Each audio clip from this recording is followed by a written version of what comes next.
Good evening, ladies and gentlemen. Thank you for attending the final of 11 lectures and presentations during the Quantox virtual conference. I hope it's been a blast so far, and I know you've learned some great things about development, programming, blog writing, which I'm surprised by as well. And I hope you had a great time so far. Let's not spoil it. I'll try not to. So you've seen the topic and you know it's Friday evening. So I bet that since you're still here, you really want to hear this. So without further ado, let's get going. My name is Igor Stamenković, or Stamenković in some other countries, and I fulfill a multi-spectral role. I'm a recruiter, IT recruiter in Quantox, and I also enjoy the rules and benefits of an HR team membership.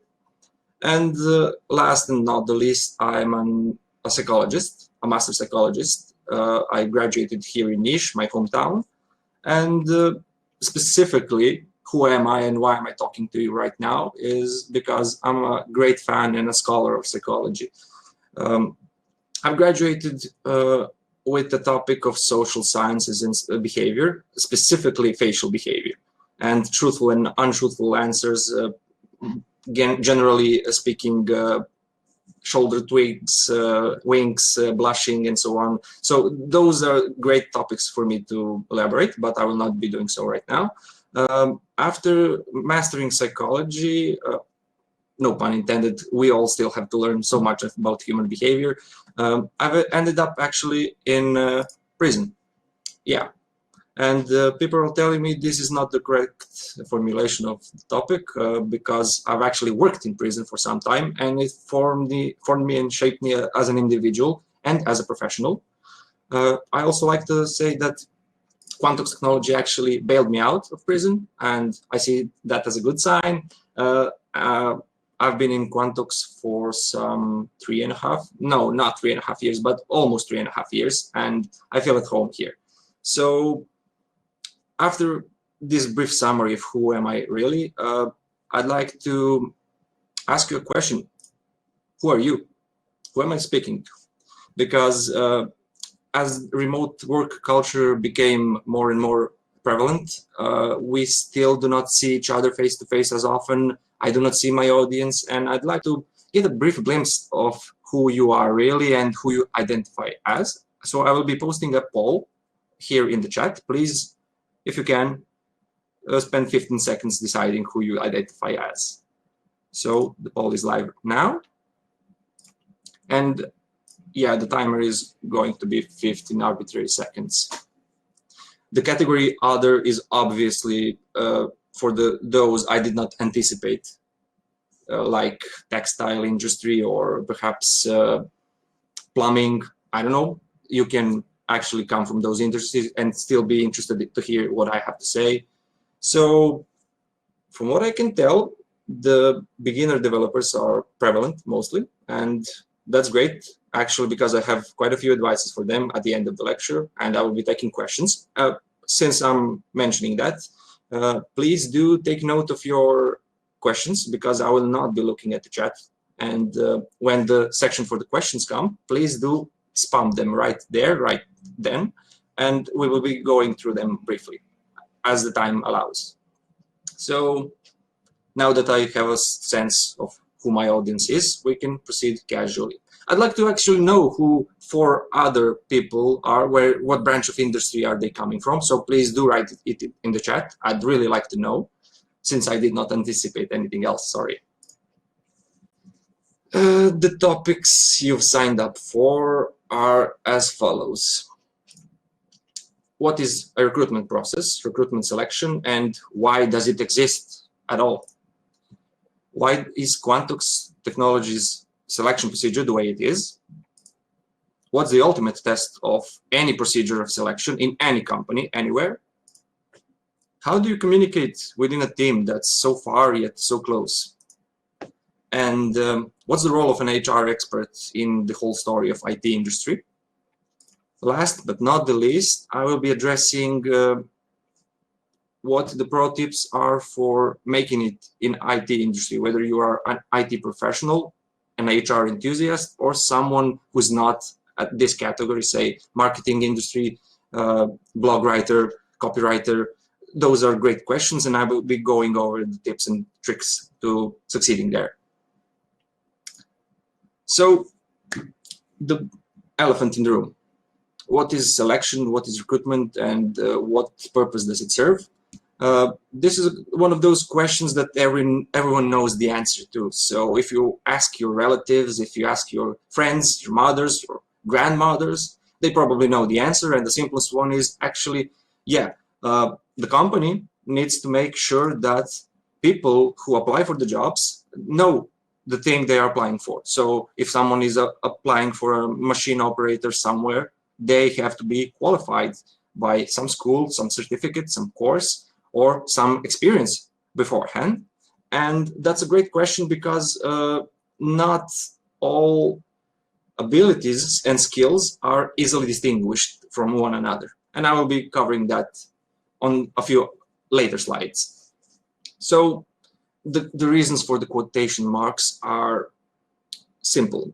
You can't really know for certain with 100% certainty that someone actually knows everything you're going to need in the workplace, in the workflow.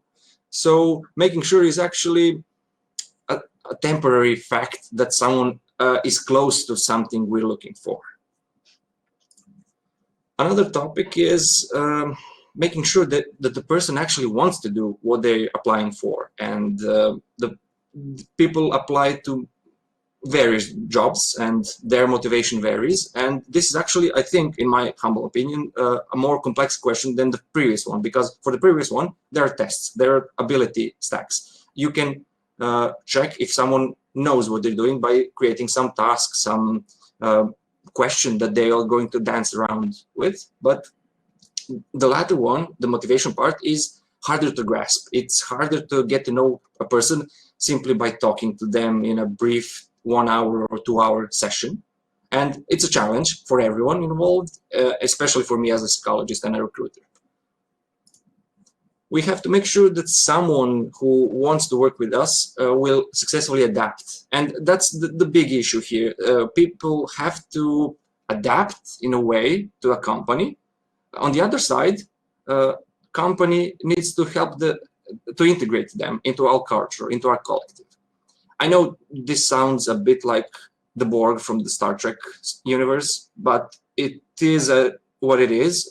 We do have to make sure someone has so little to no stress while adapting to company vacancy, tasks, and structure. I might point out that our logo and theme is black and green, so there's a mind bender for you Star Trek fans out there. And last but not the least, we do have to make sure that someone is a great communicator, that someone will fit into the communication style we, of course, adapted and are using currently, that they will be open to communication, responsive to suggestions and other relevant variables as the work goes on. Why do we do this? I mean, again, the answer to everyone is familiar with. We actually want to make sure the person will be a right fit for our organization, for our job we offer. So making sure that we find a person that's very close to what we're looking for is actually called an organization fit. And why is that important? Because people that fit the organization before they're joining are most likely to adapt quicker, are most likely to perform better in the short run, of course, and in the long run. This is an obvious question. Why is it important? Because it gives company greater profit, it gives company greater edge, and again, company is as successful as a newcomer that's going to enter the collective. So job performance and in turn actually is responsible partly for job satisfaction. That's a scientific fact.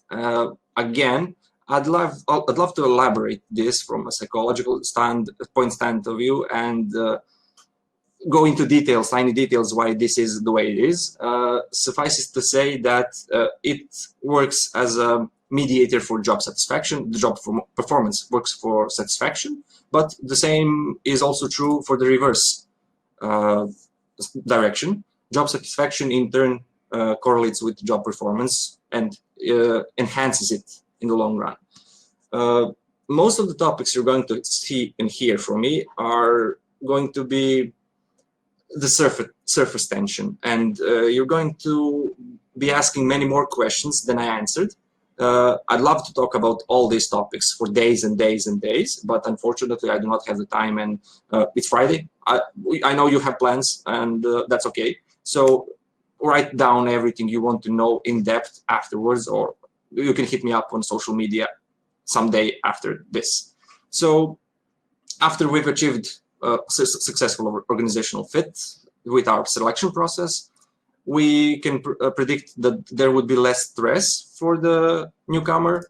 There will be shorter adaptation period because people who fit in the start will actually fit better in the long run. And of course, there will be greater initial performance from the candidate employee. This is our robust hiring process. I'm joking, it's not robust, it's not nearly as complex as a MiG-29 pilot hiring process. I'd love to implement some other techniques like projective techniques, clinical tests, aggression tests, psychopathy tests, but management won't allow that. Kidding, that would only complicate things more. But this, as it is, proved to be very efficient at what we do and what we want to find out. So I've bolded out some steps that are integral to our search, and these steps are in green, in case you don't see the bold factor of the font. First of all, we do have to identify the hiring needs of the company. That's achieved by talking to hiring managers, by talking to team leaders, by talking to project managers, and everyone involved. And after we get the idea of what profile we're searching for, we usually prepare an advert, social media post, and our website post that we're in pursuit of some special profile, say React developers, PHP developers, full stack developers, Clojure developers, system administrators, Java developers. If you're a Java developer, please let me know in the comments. So after we post a job notice, we usually do not get enough responses and qualified experts that want to join us, and that is what we do in the next step, and that's talent search. Me and my fellow recruiters, we go out finding people that fit the criteria the best. We try to engage them in conversation and getting to know them, and after that we will try to engage them in the whole process of the whole process of selection, not assimilation. It is integral that after each step, the candidate gets adequate feedback, whether it be technical feedback or interpersonal feedback or client feedback. The candidate has to know what's going to happen to his application. And this has to be transparent. From my experience, there's no point in lying. There's no point in hiding. You just have to open up to people and tell them how things really are. The topics in between, so these four are obligatory as well, but they can be changed. The order can be changed. So, for example, we do ask for the test code sample sometimes. It can go before the technical interview, after technical interview, after HR interview, or after the interview with the client. This is arbitrary and is suited for the vacancy we are looking for. So it tries to fit best into our philosophy at the current state of time. I'd shortly go over the steps so you get a clear picture of what we do actually. The task and code sample is a practical application candidates need to make in the given period. And so they provide a solution to a problem. After that, we get an insight of candidates' thought processes, of logic performance, of course, given the programming language, and pros and cons, what he uses, she uses, and what they don't use. So this is not, I've heard many times that this is not a great part of the selection, but in my opinion, it is actually almost great because it gives a great complementary solution to the next steps, and you can see the practical usage of a person's skill. The tasks are standardized. No, we do not use the solutions you provide to sell them to some foreign market. No, we have standardized tasks, and people are comparable, directly comparable candidates between each other. So we get quite a clear picture alongside technical interview of who we're speaking with, what their technical knowledge is. Technical interview is quite vanilla. It's usual to have 1 or 2 interviewers during the speech, during the interview, and usually it's a debate, it's a talk about experience of a candidate, of some general development problems. Usually it can turn into a police investigation. When someone lies, we do have to let you know that you're being monitored and you're being followed on social media. I'm kidding. No, we do not practice that. Simply, we just want to talk to people and get to know them via technical interviews. The same is true for HR interviews. We do want to get to know you, but I'm not going to go in depth of what I'm asking and what I'm trying to learn when I'm talking to you and my colleagues are talking to you. So you won't have anything to adjust behavior by. Suffice it to say, we do like to check personality and various traits and dispositions. We do like to talk in English, and we do like to talk in Serbian, and we do like to sample your behavior and reaction to some stimuli. I know this sounds like a laboratory, but what can you do?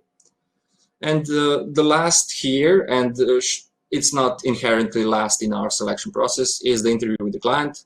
Since we are an international company, and most of our clients are international companies with many offices, we simply have to make sure that a match for us is also a match for the client. So this is a form of brief conversation with the client, mostly technical, sometimes personal, and it's just there to make sure that new candidate will benefit both teams. We work closely with many teams from the client side, and it's been proven to be a very successful model.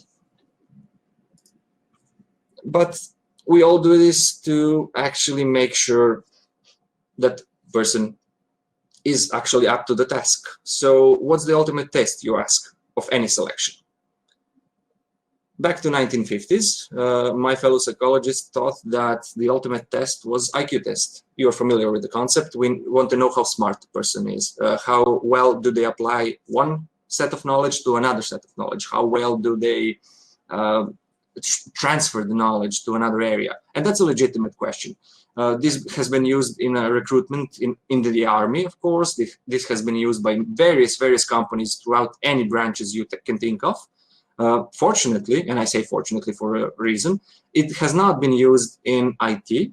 And the reason is IQ is great for predicting something as general as school and academic success. It's great.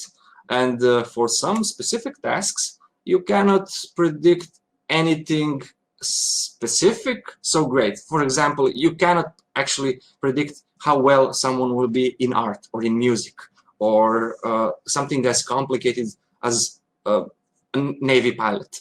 I mean, okay, it can predict some general motoric and cognitive function, but the training, the variables that are involved, personality, it all falls short instead of some other quite specific tasks. And the specific task I'm speaking here in IT is our code sample from the previous slide. So we do have to test people in the similar environment and with similar problems that they are going to face.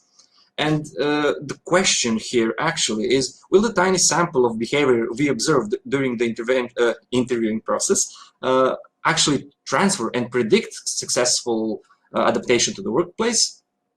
I know you know the answer, and the answer is it usually will. Why usually? As I've said again, lots of factors are involved: motivation, long-term plans, short-term plans, dispositions, communication, personality, to name a few. So it's a complex question, but it usually gives the response and the answer we want. Communication with our team has been, I would not say challenged, but presented in a different manner during the past year. For example, you might know from the news, we became an international company as we've expanded to North Macedonia and Ukraine. Of course, most recent expansion was Germany, Frankfurt. So we do have a greater diversity of people, greater diversity of racial, national, and religious attitudes. It's not even being, it's not worth explicitly saying that this should be respected and are respected. However, I've noticed some discrimination based on programming languages and operating systems people use. That's, I guess, okay, but still, I hear a lot of hate for Mac OS or Windows OS. That's acceptable. The main purpose is not to offend another person from another culture, to find a similar language, and I do not mean that by a tongue, so that you can communicate with, but a similar level of experience you can communicate with, and that's the most important part of the communication.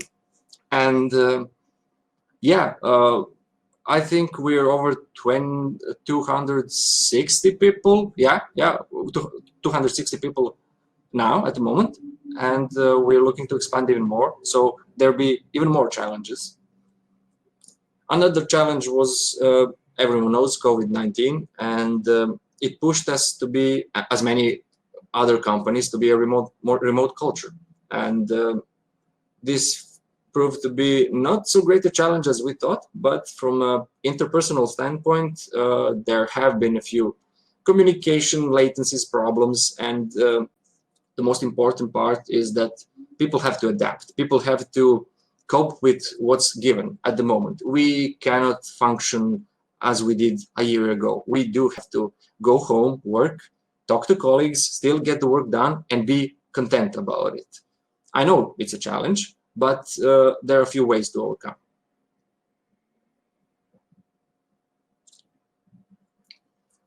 The most important part is that, again, most important part, everything is important here, but I try to emphasize the strength of communication and the impact it can make. Actually, people that work remotely in teams feel more isolated than the people that work in common spaces. This has many consequences, and my advice is that whenever you can audio chat or video chat, do it. I mean, it saves time from typing. People usually talk faster than they can type. Gives you a sense of a presence, of another person's presence, and builds up confidence, because you see the people in front of you, the person, people, whatever, and they see you. There's that famous Turing test that we can just fall into observing people as bots, as chatbots on Skype, on Slack, on whatever instant messenger, and it's a danger in and of itself. I advise that you initiate personal contact, and as personal as you can, as you feel comfortable with. So people hang out on Google Meet, Skype, Slack, whatever, use video and audio calls. And do remember that any personal impression you have is actually interpersonal. So whatever you feel that is wrong or right, the chances are the person across you also feels that. And it's simple. People reflect on what they hear, they interpret, and the most basic example is when you learn that someone is fond of you, or that they like you, and you were not liking them before, your automatic response is that you like them more. The same is true for the negativity bias, and this is an interesting topic. This is not what we do consciously. it's neurochemistry, and again, I'd love to go over in depth with this topic, but we do not have the time. So please remember to talk to people about your feelings, not just talk about work, but talk about communication. Be one step ahead of it.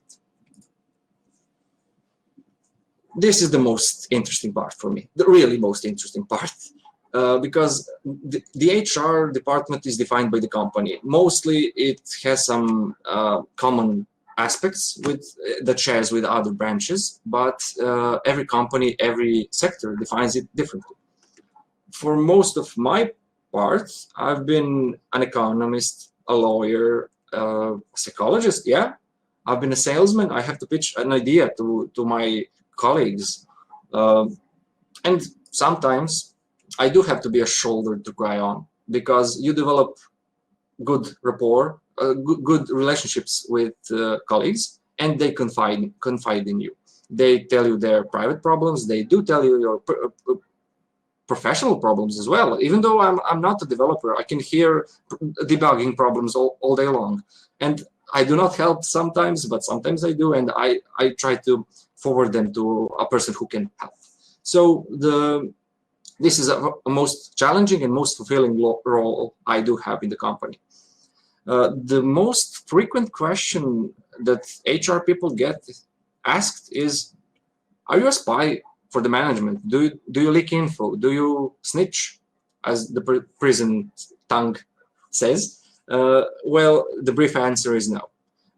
Most of the time I have great relations with people, with colleagues, with other offices, even in Ukraine, even Macedonia. The communication is great on every level. So whenever there's a problem of any sort, of any kind, I usually try to work it out locally, as they say, and not pose a threat to any outside influence. Sometimes I do not have the option to solve a problem, nor the resources, nor the authority, and that's the one instance I actually talk to the higher-ups, the management. They usually give me guidance, resources, authority, and help me resolve a matter that needs resolving, whether that be topic for our next team building, or something as serious as the color of our offices. Yeah, that's a serious question, no joke. We do have to consult everyone, and finding a common opinion is not always easy. In the end, our role of an HR expert demands that we remain impartial and neutral. This is hard. We are all bone and flesh creatures. We have emotions. We tend to side with people we like. And when there's a problem, we need to remain objective and actually get to know both or more perspectives so that we can get a grasp of the situation. Always try to be objective. I know this sounds generic and easy, but it's not, neither generic nor easy. So the age-old question, how do you make it in IT, and how do you make it anywhere without previous experience? So the chicken or the egg problem, yeah, but this one has a less philosophical answer. If you're just starting IT, whether you have college behind you or some courses or some boot camps, the great start is actually to make a great CV, make a great portfolio with your CV, and constantly work on your projects, on home projects that you develop in your own free time. This shows to the employer that you are very interested in what you're doing. Even though you're a chemist in your previous life, I say previous life intentionally, physicist, a psychologist, a theologist, doesn't matter. You do have to make sure that the employer knows that you're interested in this. So you achieve that by actually showing them your work, the work you've done alone, the work someone helped you do. So the most important part is to be persistent about it and do everything all the time. I mean everything as given the programming language. Since I've touched that, you as a beginner have to stick to one, maximum 2 programming languages. You do not stray. You do not say try JavaScript, then go to PHP, then try a little Java, then maybe a little Android, then I want to be a hosting admin. just focus. The focus is a great thing, at least for starters. You'll have an opportunity to work with everything you wanted and more, everything you didn't want. But in the beginning, just focus on one, maximum two topics in programming. You do have to be persistent, because sometimes you will not get a job as a junior developer. And the great bridge to gap the no experience part is that you have to find out, seek out an internship. Those are great ways to actually show your worth and show your potential, and for the company to recognize the same potential. So I strongly recommend you try that. These are some great advices for starters. I've mentioned some, and these apply to actually everyone, not just developers or HR or everyone else in the industry. So one point is to develop a rapport with the industry professionals. Talk to people that are more experienced than you. Get to know them. Ask them for guidance. Just anything to make sure they know that you're worth it, that you need help, that you need guidance. And usually you will land an opportunity that's great for you in some way. The third is actually very important. You do have to be polite every time and everywhere. Sometimes you will not get a polite response. And please do bear in mind that your impolite response goes farther than someone else's impolite response. Always keep a good distance, always smile, and always say thank you. Again, constantly improve yourself. That's no secret. We all have to learn. We all have to adapt. We all have to get new info, new knowledge that's being researched, developed. I know there's Angular 10 coming up, so get on it. Don't stick to AngularJS, even though it's still in use. Always be in trend with the technology. And find a mentor. Mentor doesn't mean that he or she is older than you. Doesn't mean that they are more devoted to work than you. It just means that they want to help you grow. And this has proven to be actually a great and efficient way of growing together, as mentor gets to know his own flaws and, how should I say, the slim parts. This works great for the personality and the professional part as well. And did I mention you have to be persistent? Send thousands of CVs if you will. You will get response to the, say, 50%, maybe 2% will be positive, but stick to those 2%. Never lose hope, because IT is constantly growing. You will have to land something if you're being persistent enough. Always learn, but always apply. And that goes a long way, just the cycle of learning, applying, learning, applying. That's it briefly. I know this has been only surfacely touched, and I know this opened up a lot of more topics than I answered. So I'm going to be reading now your questions. Please, anything you wish to know.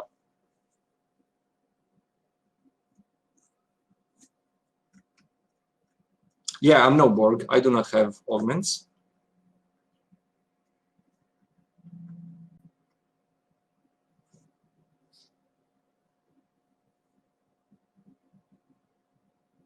Yeah, great locally reference. I'm not an admin, but I know the reference.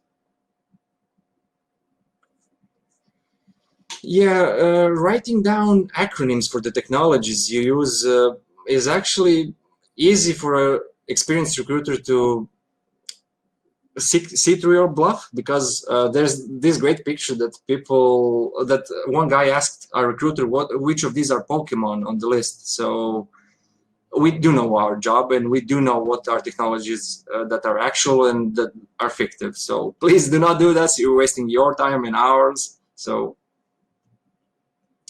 this is a great question for Quantox and internship programs.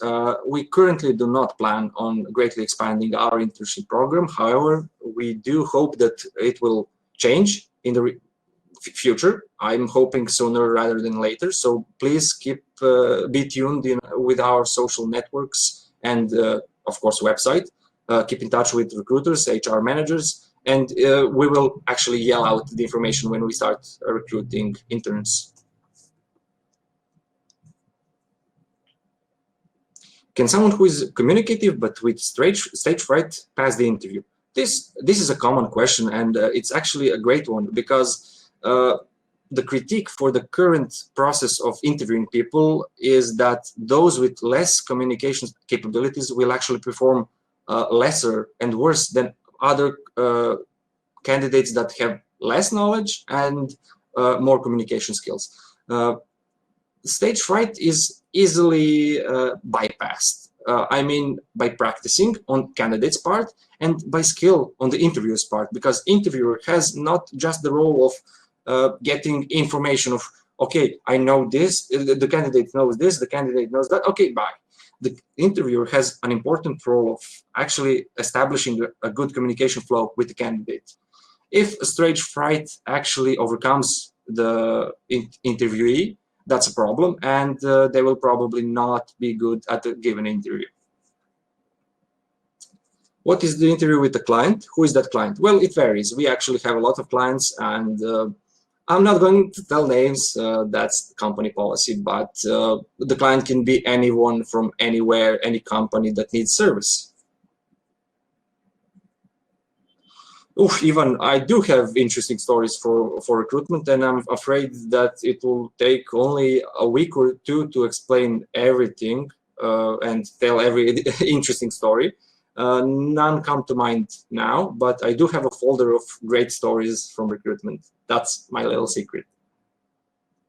This is a great one. Do you believe in Myers-Briggs personality analysis?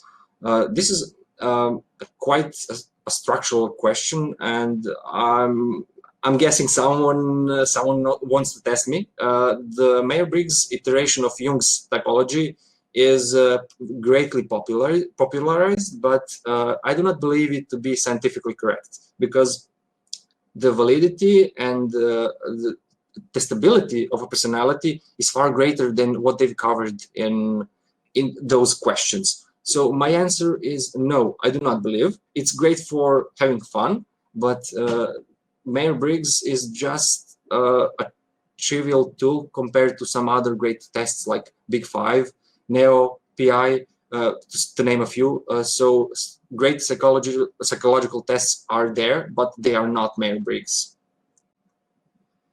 Do you plan to do more remote after COVID-19 passes? Well, passes is great, because we do not know when that will happen, in what manner it will happen, but we are considering options that are greatly remoter than the current or the previous options we had. So stay tuned for that one.